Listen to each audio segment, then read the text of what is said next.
Okay, so the second part that I put down for planning was health and safety. This was I gave myself a 7. The reason why I gave myself a 7 is because the actual session itself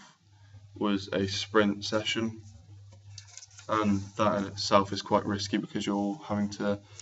put as much like maximum heart rate into it as much as possible, and the actual session was an SAQ session, so that stands for speed, agility and quickness, and the actual activity itself made it so that he had to do a lot of twisting and turning, which can actually be somewhat risky, and he could end up like twisting his ankle or something. But I made sure that he had cool downs, warm ups, things like that to stretch out his legs and bring oxygen to the legs as much as possible,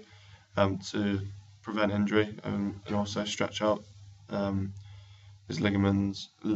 tendons, and muscles, to ensure like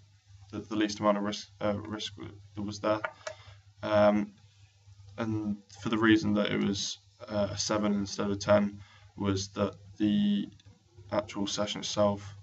could have been less risky by doing something like a long distance session instead of such an intense workout, because obviously there's quite a lot of risks involved with a sprint training session compared to a long distance session, and he could end up being